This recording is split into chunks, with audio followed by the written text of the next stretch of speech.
प्रेम से बोलिए छठी माता की जय, सूरज भगवान की जय। तो गुरु भाई बहना, मैं एक छठ माता की कथा सुनाने जा रही हूँ। इस कथा को पूरा सुनिए और जानिए। आदि नहीं, आदि सुनने में छठी माता का अपमान होती है, पूरा सुनने में छठ माता कृपा करते हैं, दया करते हैं, सुहाग की लंबी आयु होती है, पुत्र की प्राप्ति होती है, घर में धन की वृद्धि होती है। इसलिए कथा को पूरा सुनिए। जय छठी माता। गुरु भाई बहना, एक राज में एक राजा थे और उनके राज में हजारों प्रजा थे। उनकी रानी थी। राजा अपने राज में बड़े खुश रह रहे थे, लेकिन उनका राज में कुछ दिन से बारिश नहीं हो रहा था, इमरजेंसी पड़ गया था। तो वहां के लोग कार्तिक मास आने से पहले, सावन भादो का महीना था, तब कहने लगे कि राजा साहब, इस बार तो बारिश नहीं हुआ है और कार्तिक मास आने वाला है। यदि पानी नहीं रहेगा तालाब में तो हम लोग अर्घ कैसे देंगे, कहां स्नान करेंगे? राजा साहब, आपसे विनती है कि एक तालाब खतवा दीजिए जिसमें सब जीव जंतु पानी पिएगा और हम लोग कार्तिक व्रत करेंगे तो उसमें जाकर अर्घ देंगे। राजा सबको बात सुनकर बोले कि ठीक है, ये बात हम तुम्हारे सुनने को लिए तैयार हैं और तालाब खतवा देंगे। दीदी, राजा साहब पूरे जनता से बोले कि देखो, तालाब खतने में तुम्हें मदद करना पड़ेगा। राजा साहब पूरे सावन भादो आश्विन तालाब खतवाए। तालाब का चारों कोना घाट बंधवा दिए, लेकिन तालाब में पानी नहीं कबड़ा। राजा साहब कहने लगे तालाब में पानी नहीं कबड़ा है। धीरे धीरे धीरे धीरे कार्तिक मास आ गया, तालाब में एक बूंद पानी नहीं कबड़ा। सभी लोग राजा से कहने लगे कि राजा साहब, क्या कारण है जो तालाब में पानी नहीं कबड़ रहा है? हाथवा जोड़िए जोड़ी बोले, सब परजवाजी बोले, सब परजवाजी, सुनो राजा बचन हमार नरे की। आयु में गेले राजा काते का महीना माजी, काते का महीना माजी, करवे ना छठिया बाराती अरे की। कहमा में करवे राजा गंगा आसनानी आजी, गंगा आसनानी आजी, कहाँ देवे हम सवयारा गियरे की। घरवा बोलावा राजा गुरु बारमाना माजी, गुरु बारमाना माजी, देखो राजा देना से सुदेना मरे की। सब लोग प्रजा कर रहे हैं कि राजा साहब, विनती कर रहे हैं कि राजा साहब कुछ दिखाइए, हम लोग क्या करेंगे, कहां जाएंगे? पशु पक्षी बिना पानी का मर रहा है, हम लोग भी बिना पानी के मर रहे हैं। छठ का दिन आ गया है, अब कुछ ही दिन बाकी है, कैसे हम कहां देंगे जाके अर्घ? ये बात सुनकर और राजा बड़े संकोच में पड़ गए और काशी नगरी गए। काशी नगरी जाकर और ब्राह्मण को बुलाए। ब्राह्मण काशी नगरी से आए, राजा के राज दरबार में बैठे, जहां सभी प्रजा बैठे हुए थे। राजा के मंत्री सहित वहां बैठे हुए थे और राज पुरोहित जो काशी नगरी का ब्राह्मण गुरु पुरोहित थे, वो पोथी पत्रा देखने लगे और सुनाने लगे। तो ब्राह्मण से ये बात तो कहने में संकोच हो रहा था और उनका आंसू झिझकने लगा।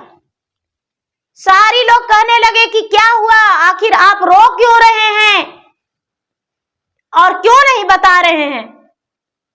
तो ब्राह्मण कहते हैं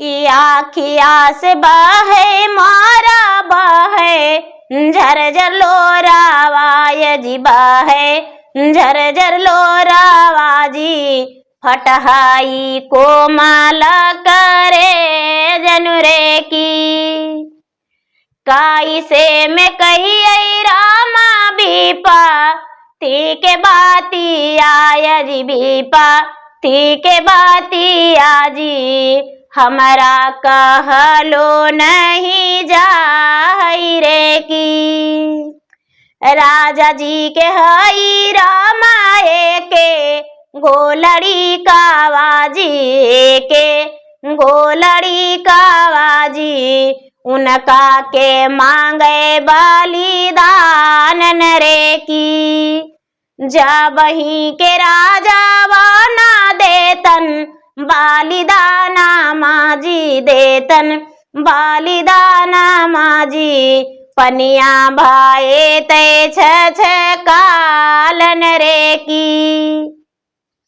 ब्राह्मण रोते रोते उनका आंसूधार गंगा जमुना बहने लगा और कहते हैं कि हमको तो ये विपत वाली बात आ रहा है, दुख की बात है कि राजा का एक ही पुत्र है, तालाब बलि मांग रहा है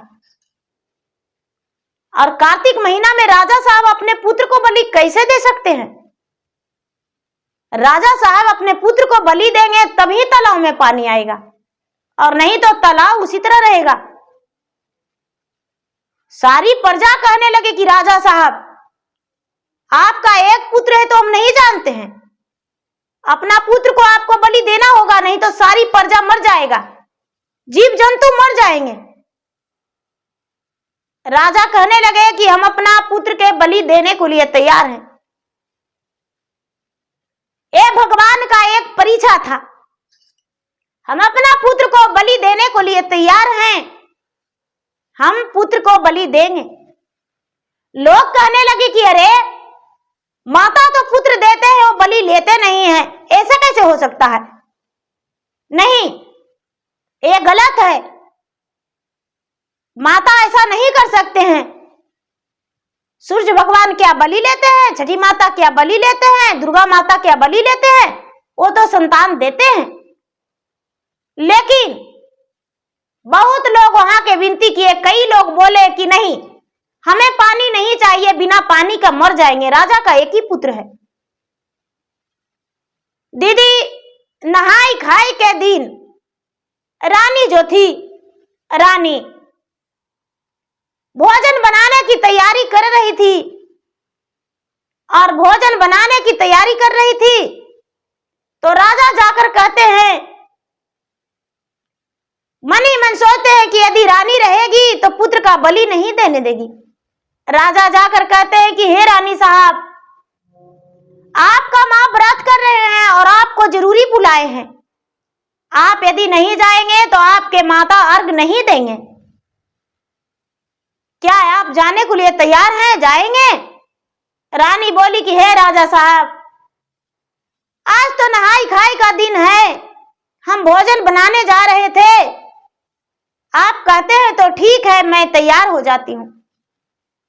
राजा साहब बोले कि आप जल्दी से तैयार हो जाइए और अपना मैके जाने के लिए निकल जाइए। डोली का हार दरवाजे पे बुला दिए हैं। रानी हंसते हंसते अपना बच्चा को गोद में लेकर और डोली बैठने लगी। राजा साहब बच्चा को गोद में लेकर कहने लगे कि हे रानी साहब, आप तो जा ही रहे हैं पर मेरा बच्चा को मेरे पास छोड़ दीजिए, क्योंकि आपके साथ तो मैं नहीं जा रहा हूं। हम अकेले इस राजमहल में नहीं रह सकते हैं, मुझसे रहा नहीं जाएगा, आप चले जाइए और हमें यहाँ मेरे बच्चे के साथ छोड़ दीजिए। ऐसा बात सुनकर रानी बोली कि राजा साहब, ये बच्चा तो दूध पीता है, बिना दूध का कैसे रहेगा। राजा बोले कि नहीं, हम गाय का दूध पिलाकर इसे रख लेंगे और आप जाइए। राजा साहब अपने पत्नी को विदा कर दिए पत्नी घर से निकल गई। चलते चलते चलते चलते चलते चलते डोली कहार से जा रही थी। डोली कहार से जा रही थी, रास्ते में शाम हो गया। रास्ते में जब शाम हो गया तो कहार लोग कहने लगे कि रानी साहब दिखाई नहीं देता है, अब मुझे आगे जाने का मन नहीं कर रहा है। एक कहार जो थे बूढ़ा थे, एक कहार बूढ़ा थे, वो आगे जाने को लिए मना कर दिए और एक गांव में रुक गए। जब एक गांव में रुक गए तो एक गांव के किनारे एक बुढ़िया रहती थी। वो गरीब और निर्धन थी। उसका एक बेटा और एक बहू थी। वो बुढ़िया जो थी अंधी थी। वो व्रत रखी थी, उसके पास पैसे नहीं था, नहाई खाई कर ली थी, लेकिन उसके पास अर्घ देने का कोई रुपया नहीं था। रानी कहती है अपने कहार से कि देखिए भैया, ये रास्ते के किनारे एक झोपड़ी तो दिख रहा है, इसी झोपड़ी में यदि हम लोग रात बिता लेंगे तो क्या दिक्कत है। कहार बोले कोई बात नहीं रानी साहब, आप अंदर रह जाएंगे उनके परिवार के साथ और हम बाहर ही समय बिता लेंगे, एक रात की तो बात है। चार कहार और एक रानी उस बुढ़िया के पास गए और जाकर बोले कि माता आप क्यों मुंह सुखाई है। बुढ़िया बोली नहीं बेटी ऐसी कोई बात नहीं, क्या बात है कहो। रानी बोली हे माता, क्या आप मुझे एक रात्रि के लिए अपने घर में रहने देंगे। बुढ़िया बोली हाँ बेटी, एक रात्रि क्या, मेरे घर तो व्रत हो रहा है, मैं अंधी हूं, मुझे दिखाई नहीं देता, मेरा एक बेटा और एक बहू है, मैं व्रत रखा हूं छठ माता का, लेकिन क्या करूं, मेरा बेटा जो है कई दिन से काम पे जाता है और कोई काम नहीं कर पाता, उसे काम नहीं मिलता है, अब व्रत करने में चिंता हो रहा है बेटी, इसीलिए थोड़ी सी ऊंची आवाज में अपने बेटे से बात कर रहे थे और कोई बात नहीं। रानी बोली चलिए माता जी, आपस में तो ये सब होते जाते रहता है। रात्रि में बड़े सुंदर सुंदर उनके घर में रसोई बना। बूढ़ी माता के घर चार कहार और एक रानी, 5 व्यक्ति का ज्यादा भोजन बनाना पड़ा बुढ़िया के बहू को। सवेरा हुआ तो बूढ़ी माता के रानी ने कुछ रुपया दी और बोली कि हे माता आप रुपया रख लीजिए, मेरा एक ही बेटा है, उसके लंबे आयु के लिए प्रार्थना कीजिए और मेरे पुत्र के नाम से माता रानी का छठी का अर्घ दे दीजिएगा, थोड़ी सी फलहरिया मेरे नाम का लगा दीजिएगा, बाकी आप इस पैसा को रख लीजिए। मेरे नाम से एक साड़ी ले लीजिएगा जो कि आप पहन के और छठी माता के अर्घ दे दीजिएगा। बुढ़िया बोली बेटी इतना कर्जा तू मुझे क्यों दे रही हो, मुझे ये पैसे की जरूरत नहीं बेटी, बस किसी तरह से फूल और पान से अर्घ दे लेंगे छठी माता को। ऐसा बात सुनकर रानी बोली नहीं माता जी, मैं तो आपकी बेटी हूँ, क्या आप मुझे बेटी नहीं मानते जो आप पैसे नहीं ले रहे हैं। और बुढ़िया को हाथों में पैसा देकर सवेरा होते ही रानी निकल पड़ी।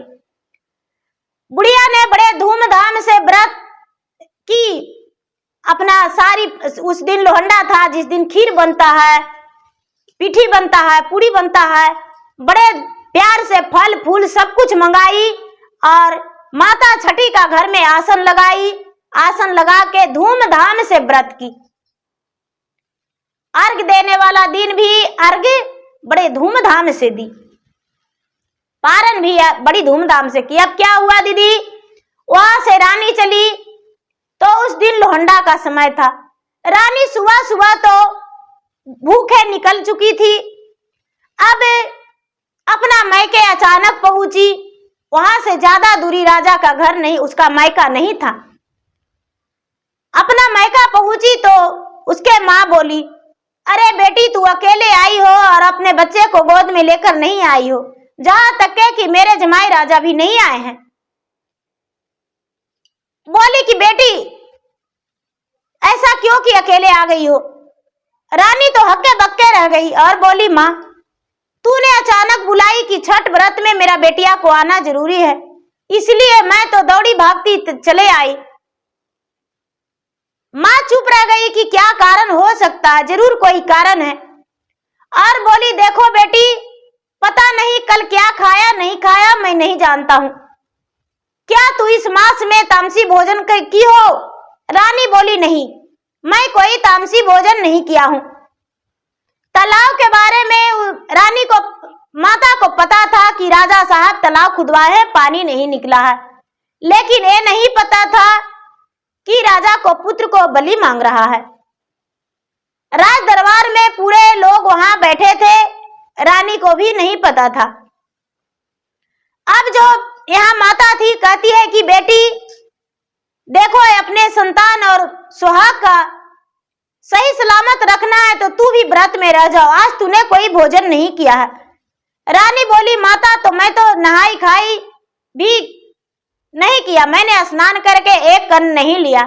शाम का एक बुढ़िया के घर में रही, वो भी व्रत में थी, उसके घर मैंने भोजन किया, आज भी मैं कुछ नहीं खाया हूँ।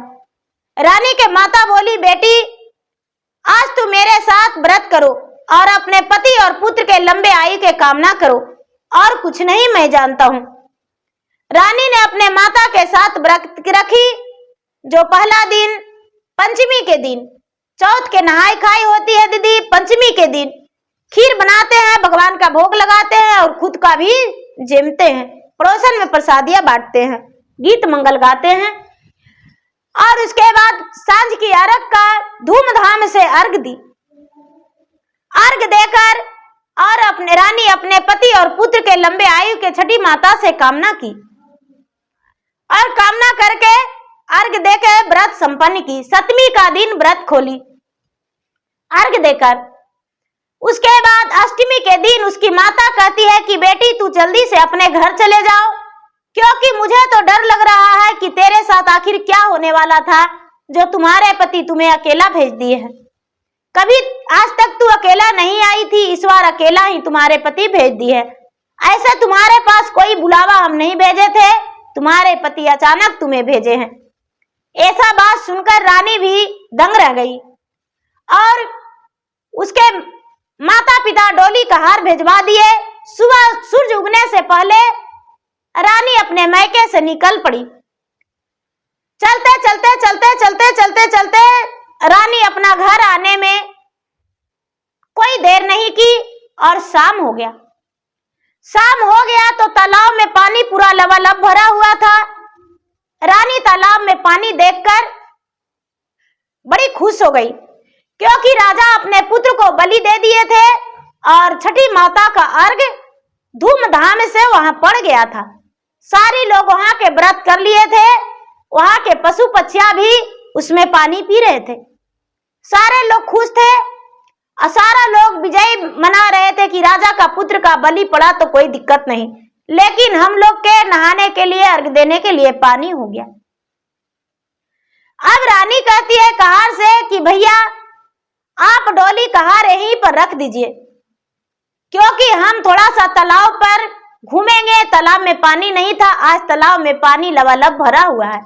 रानी जो थी, रानी उसी जगह पे उतर गई और उतर के तालाब की ओर देखी तो देखती है कि तालाब की तरफ से इसका बच्चा भागता भागता माँ के पास आ रहा है। रानी अपने बच्चे को देख बड़ा उत्साहित हो गई और कहती है कि अरे राजा साहब कितने कठोर हैं, सारे मर्दों ऐसा ही क्यों होते हैं जो बच्चों के अपने संभाल नहीं पाते हैं। आखिर ऐसा ही करना था तो मुझसे मेरा बच्चा क्यों छीन रखे थे।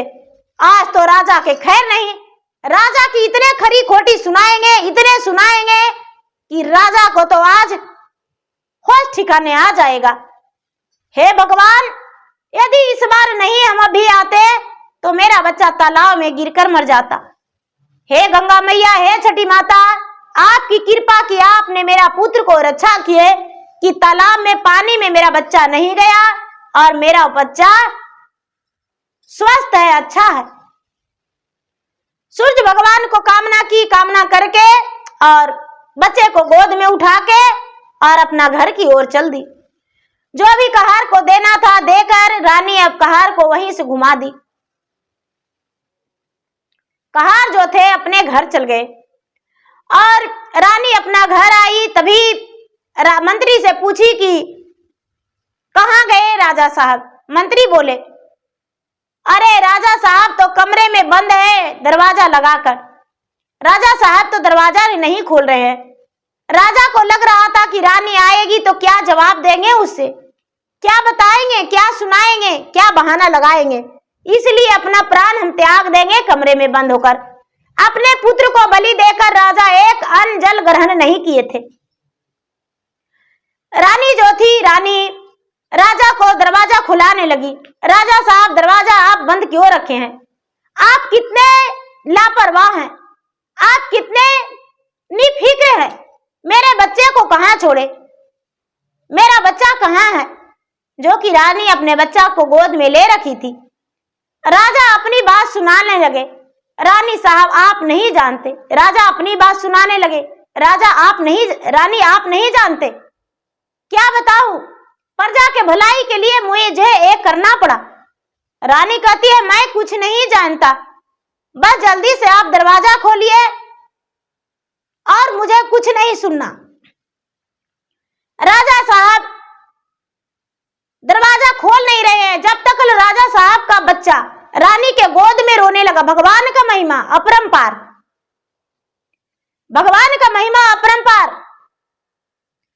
राजा साहब दरवाजा जब खोले तो देखते हैं कि रानी का गोद में बच्चा है। राजा साहब तो दंग ही रह गए और कहने लगे कि ये बच्चा तुम्हें कहां मिला? ये बच्चा तो मैंने अपने प्रजा के भलाई के लिए तालाब में बलि दे दिया था अपने ही हाथों, और जो कपड़ा पहनाकर मैंने इसे बलि दिया था वही कपड़ा में है, यही कपड़ा मैं पहनाकर इसे बलि दिया था। रानी कहती है हाय तेरी काया जले, क्या आपने मेरा पुत्र को बलि दे दिया था? कहते शर्म नहीं आता? हाय रे मेरा किस्मत, ये तो छठी माता की कृपा है कि आज मेरा गोद में पुत्र मेरा खेल रहा है। तभी वहां सूर्य भगवान, ब्रह्मा जी, विष्णु जी, शंकर भगवान, मैया पार्वती, लक्ष्मी, सरस्वती, दुर्गा, नवदेवी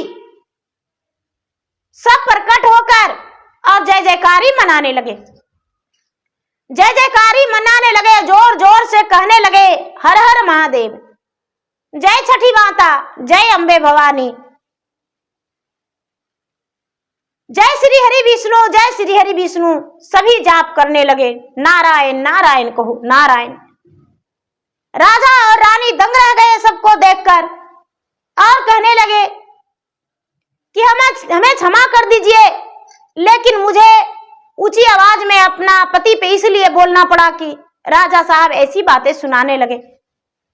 सभी देवी देवताओं कहने लगे कि हे राजा, हे रानी, मैं आपको ऊंची आवाज में बातें सुनकर यहां प्रसन्न नहीं हूं, खड़े नहीं हूं, बस राजा के हिम्मत पे दाद देना पड़ेगा। राजा ने हर खुशियां त्याग कर अपने पुत्र को बलि दे दिए अपने जनता के भलाई के लिए। राजा के साथ एक परीक्षा था और परीक्षा में राजा खड़ी उतर गए। राजा ने अपने पुत्र को बलि देकर पूरे प्रजा को भलाई किए। कितना देवी देवता प्रसन्न हो गए, कितना जीव जंतु बच गया। आज उसमें तालाब में पानी पी रहा है और उसमें भगवान का अर्घ पड़ा। भगवान आपका पुत्र को अमर कर दिए हैं।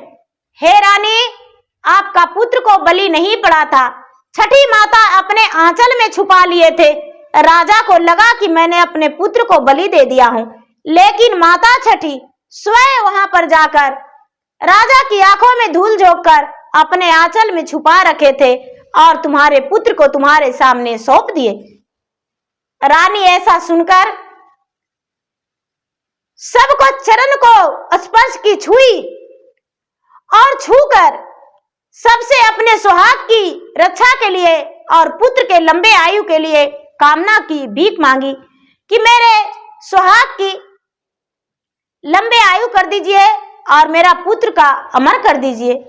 और मैं आपसे ही विनती करती हूं कि कोई भी मां निसंतान नहीं रहे। सब स्त्रियां पुत्रवती रहे, सुहागवती रहे, अन्न धन की कोई प्रकार की कमी नहीं रहे।